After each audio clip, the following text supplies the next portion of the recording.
Hello everyone and welcome. Today I'm going to be replacing a leaky valve that goes out to my outside faucet. And you can tell that this one just needs to be replaced. There is no repacking this nut. So this is what the current situation looks like. It is completely corroded. And I don't know how long this has been here, at least since I bought the house 4 years ago. Now this is a one that actually has like a little drain on it after it gets shut off. So I bought the same one, but I did get some ones with some different fittings so I can replace this again in the future in case it fails. So I'll show you what parts you're going to need to do this. It should be a pretty quick fix, so stick around and I'll show you how to do this. So these are the parts that you're going to need in order to replace that valve. This is just a stop and waste shutoff valve. The waste part of it actually implies that it actually has this thing on here, which when you shut this off, it'll automatically drain out whatever is in the pipe to prevent it from freezing and bursting in the wintertime. Now, I'm replacing it with one that actually has threaded female ends with a couple of these fittings here. So this actually threads in like this, and then this thing goes on to the end of the pipe. Now I did this because I want to be able to replace this in the future without having to cut the pipe again and re-solder it every time in case it gets gummed up and needs to get replaced in the future. It should be pretty quick and easy. So you're going to need to get some Teflon tape to put on these guys.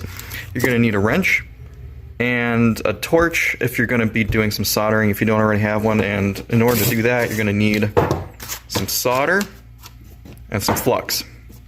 Make sure you get both because you can't just put the solder on there and have it work, otherwise it's going to leak. So make sure you do this properly, get everything you need, all in without the tools. I spent about $5 on these parts. You can go to any store and get them locally, either like Home Depot or Menards or hardware store. They should have everything like this. This is pretty common stuff. Now, I have a 1/2-inch pipe. Just make sure you measure it and make sure you get the size that you need. This is the most common household size copper plumbing pipe. Is going to be a 1/2 inch supply. So, anyway, I will show you how to replace this next. Alright, before you cut anything, the first thing you want to do is shut off the water supply. Close this. Open up a drain, open up your sink. There might be a lot of water in your system, so this could take a little while, but once that stops flowing, you should be good to start cutting into the pipe. And with your pipe cutter, it's adjustable. You just turn this until you get to the diameter of the pipe, and you just cut around it and free the part that you're trying to move. Like this. Cut that out, and then we'll solder the new one in place. And from the outside, you're going to want to open this up as well to drain out any residual water that's inside the pipe before you cut it. And it will probably drip a little bit, but that's fine when you make the cut on the inside. And you can see that is the pipe that we're trying to cut, so we'll go back inside.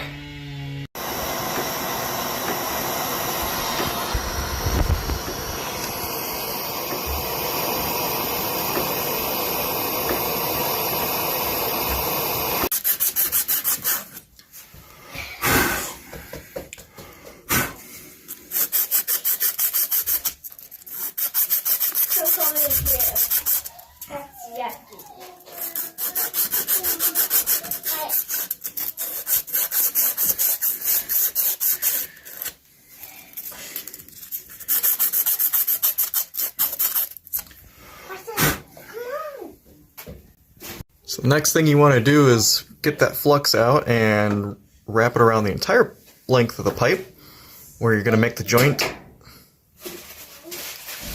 And that's going to prepare it for the solder.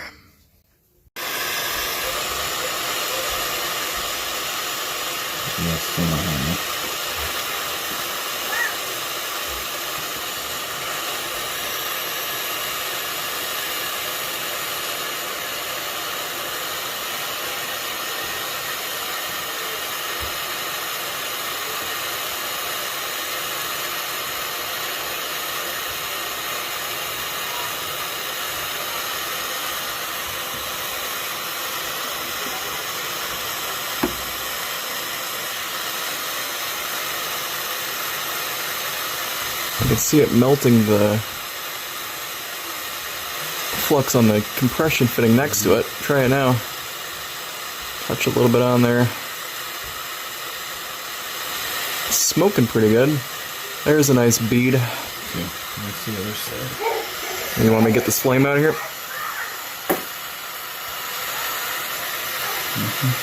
Get it on, get it. Yeah. That's good, Sean. That's good. Yeah.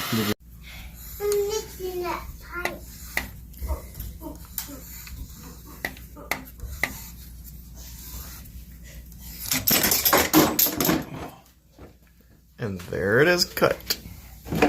Now we just have to fit up the other pieces. Alright, next thing you want to do is wrap those threads up good with some Teflon tape. That'll seal up those fittings nice. Now that we got everything soldered in place. Now the easy part will just be to put the valve in place, and we'll just kind of fit it up and we'll be good to go. Alright, we got this tightened up. You're going to need 2 wrenches, one to hold this in place on one side as you twist, and then turn this in place. And I turn the water back on, and we're seeing no leaks. So we just have to do up the other side, and yeah, that'll be pretty much it. But, you know, one side's done, the other side just needs to get taped up, and we'll fit it, and we'll be good to go, and then we'll test it. Here's how to wrap Teflon tape. You want to go clockwise around with the threads. So just give it about 2 or 3 wraps, cover all the threads completely, and then you'll be good to go, and that'll make a nice tight seal.